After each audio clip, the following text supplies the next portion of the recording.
Well, what's going on, everybody? It is Wednesday, day before game day. Mike here. Little Panther talk and other items. First off, let's set the table for Thursday night with the Panthers going in questionable as it is right now in the injury report. Jonathan Stewart and Byron Bell. Those are game time decisions for the Panthers at this point. With Stewart dealing with a toe injury and Bell had a sprained ankle in the New Orleans game. Neither one has practiced this week. Be interesting to see if Ron Rivera goes with 28 in the lineup. He looked pretty good during the game, but of course, you never know what flares up afterwards. So Bell had to leave the game Sunday against the Saints, so him playing on Thursday night probably a little bit more doubtful. That's just my opinion. The team knows more about that, and they're obviously not going to make that public until game time. Losing Jonathan Stewart, if he doesn't play, that affects the offense a little bit, but with what we saw from the offense against the Saints, I don't think it's as crushing because of the fact that you do have Cam Newton, who's obviously mobile enough on his own. You also have the fact that Gary Williams, who will likely start at the right tackle spot if Bell can't go, is a versatile guy. He and Campbell got some reps the last couple of days at that right tackle spot. So it looks like, from everything that I'm hearing from the team, it looks like it would be Gary Williams that would start at the right tackle spot if Bell can't go. Not a tremendous loss because Campbell's he's still got some experience, and Williams had some experience as well last year before until he got hurt and was lost for the season. So you got a couple of guys in there that I think will do just fine with that offensive line. The Giants in town already Wednesday night, and they're here without Hakeem Nicks, and they're here without Ahmad Bradshaw, among others. Hickson is not going to play for the Giants as well, so they're missing a couple of guys on their offensive side that are key guys. Bradshaw and Nicks Bradshaw went down early against Tampa Bay, but Nicks caught a touchdown pass against the Buccaneers, so you lose those two guys. It kind of changes their offense up and makes them a little bit less potent. Now, their defense is still very, very tough. That front line with Human Yara and JPP, they can certainly bring a lot of problems to an offensive line. Defensively for Carolina, if they're able to get through, if they're able to hold down Eli Manning from doing too many things, you still got to worry about Victor Cruz, and he's obviously a threat. But it looks like the Giants' weapons are diminished a little bit. So that's not to say it's going to be an easy game for Carolina because they're dealing with a short week and they're dealing with some bumps and bruises. So Thursday night shaping up to be a pretty interesting ball game. Want to get to something that I didn't touch on in the last video blog, and that was the Tampa Bay Giants game, that last play controversy where the Giants were in victory formation, going to take a knee to end the game, run the clock out, and the Buccaneers came after them on the snap, and there's been a lot of talk about that all week long, and I gotta say I side with the Giants. Look, I understand you play until the clock hits zero. I get that. In football, though, I think I do think that there's a certain code, there's a certain etiquette about the game. And I know it sounds funny to hear etiquette in football, but there's a code amongst the players and amongst the teams. And that's just something that, in my opinion, you just don't do. I understand Greg Schiano's trying to make an impression, and not make an impression, but kind of set the tone for his team. That's not the way you do it. I think to me, I thought it was low rent. I really did, and I would hate to see that happen. Especially if you've got, Eli Manning is a very vital piece to the Giants' offense. What if he got hurt on a play like that? I disagree with Ron Jaworski, who was very adamant about saying that Tom Coughlin owed Schiano an apology. No, he doesn't. In fact, Schiano, and I know he's a rookie coach and he just came from the college game. These are things that you learn, and unfortunately for Schiano, now he's branded, at least until he proves otherwise, that he's kind of a coach that doesn't quite get it. And that's, once again, this is just me. I understand you play hard all the way through. You play until the clock reaches zeros, and the game's not over until the final gun sounds. That's all well and good. That's in the rah-rah sense. But there is a code. There is a sense of etiquette. There is a sense of what is right and what is wrong. I thought the Buccaneers were wrong in doing that. And Schiano owned it. Give him credit. He said, that's the way I coach. That's the way my team's going to play. that doesn't necessarily make it right. And I think ultimately that's where this thing comes down to. So, once again, my 2 cents. You may disagree. If you disagree, go ahead, leave me a comment. Love to hear them. NHL lockout. Hey, no preseason games all the way through September 30th. Way to go, guys. Awesome.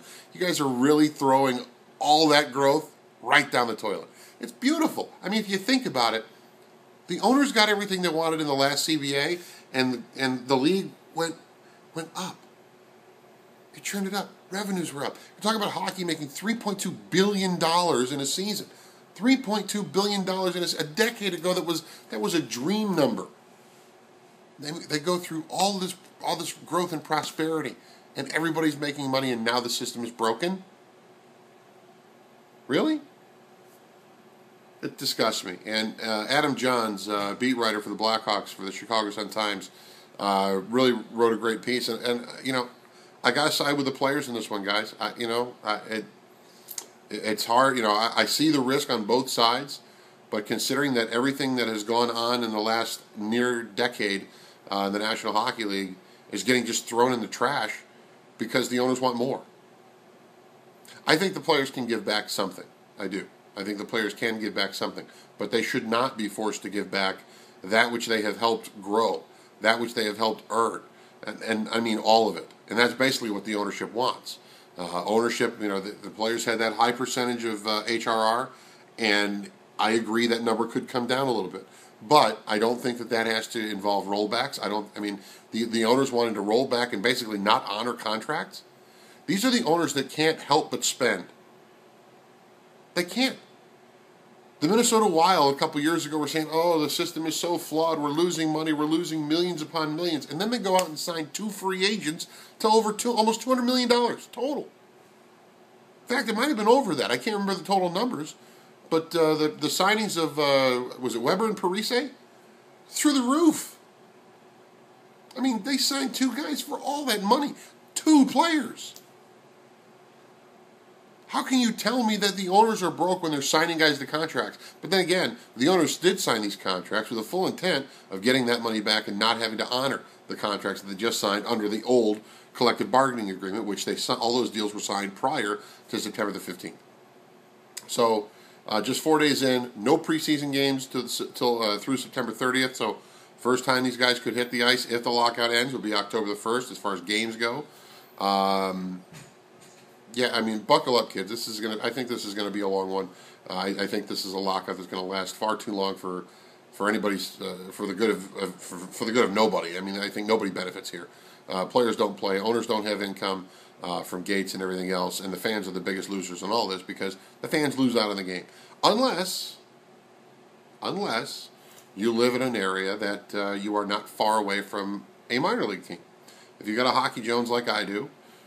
You want to see your puck, and luckily, I'm based in Charlotte. I'll get to see the Charlotte Checkers, and the Checkers have a couple of guys on their training camp roster that were on the Hurricanes last year, talking about Jeff Skinner and Justin Falk.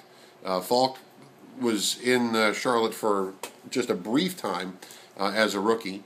After he won the national championship in college, he was assigned to the Checkers for their playoff run, and then started last season with the Checkers and was there for all of about 4.5 minutes before going to the big club, and he had his rookie year there in Raleigh last year. He's on the AHL training camp roster. So there are guys that have NHL experience. I mean, Zach Dalpe is back in Charlotte. Zach Boychuk is back in Charlotte. Justin Peters back down in Charlotte. John Muse likely going to be the starting goaltender, or at least competing with Peters for the number 1 goaltending spot because Mike Murphy has gone off to Russia. And like a lot of guys that are in the NHL now, they're going over to other leagues to just to continue to play and earn a paycheck. And once again, a lot of these guys, I mean, guys like Evgeny Malkin, they're not hurting. Alexander Ovechkin, he's not broke. He's going over there because he wants to continue to play. It's not about the dollars. They've made their money, but it's more about them just continuing to play and stay sharp for when the lockout does end, and whether that's in time for the 2012-13 season or the 2013-14 season. And it's scary to say that, but it's the truth. There's a real, I mean, if you look at this thing, if both sides feel like they don't want to budge from their position, we won't see NHL hockey. And it'll be the third lockout in 18 years. And if they lose the entire season, it'll be the second time in under a decade that a Stanley Cup has not been presented. That's sad. And that all happens on Gary Bettman's watch. There's only one constant in all this, and it's Gary Bettman. Different heads of players. Bob Goodenow is the Players Association leader in 2004. Don Fear, who I'm no big fan of, is the union leader now. And Bettman's still the commissioner. He was the commissioner last time. There's a constant here, and it's him. And I hate to throw that guy into the bus, but what remains? That's what remains, and that's the sad part. NASCAR, the chase continues in New Hampshire this weekend. I want to say, Tony Stewart last year won this race, and Ryan Newman was second. That SHR completely dominated that thing, so look for them to be strong. But Denny Hamlin's crew, they had that one little slip up on pit road, caused Denny a top 10 finish. They are bound and determined to get right back into this thing, and New Hampshire's a pretty good track for him as well. So Denny told us a couple of weeks ago his biggest fear track is Dover, and I think if he can get through Loudon pretty well, and maybe even get a victory there, that puts him right back in the thick of things. This chase could be really, really good. It's just, you just watch to see which drivers and which teams are able to be the most consistent over these 10 races. And last week the measuring stick was set by the 2-car and Brad Keselowski. If they continue to be solid, they're going to be the ones that win the trophy. But I'm looking at the 14 and the 11 this week at Loudon. There's something about that 11 team that makes me think that they really have their ducks in a row, and makes me think that they are the ones to watch throughout this entire chase. But once again, that's why they drive the races, and that's why we end up talking about them. So hope you enjoyed the blog, or the vlog, I should say, and we'll check you out on the Ford Sports Night. Make sure you keep sending in those point and shoot videos. Love to have those. Got a great one for tonight on National Talk Like a Pirate Day. Yes, that is today. I know your Siri didn't remind you on your phone. Didn't remind me either. But that's today. So there's a little tie-in with that. So hope you check that out. And make sure you go to news14.com as well. We posted our interview with John Beeson from last night's Ford Sports Night up there as well, so you can get a look at that in case you missed it. But then again, you never miss the Ford Sports Night, right? Right. All right, folks. I will see you guys in a couple hours on the big program. Ryan Welch and I doing it, and of course we'll be talking Panthers and the latest developments on Roy Williams and that surgery that he had on Wednesday as well. Scary situation that seemed to catch everybody a little bit by surprise, but he's on the mend and should be ready to get back on the bench in time. He may miss some practices if he has to go back in for another procedure, but that's still kind of all up in the air. So anyway, going to shut this one down. We'll talk to you tonight at 10 o'clock, and we'll come back for another vlog later on in the week. See you.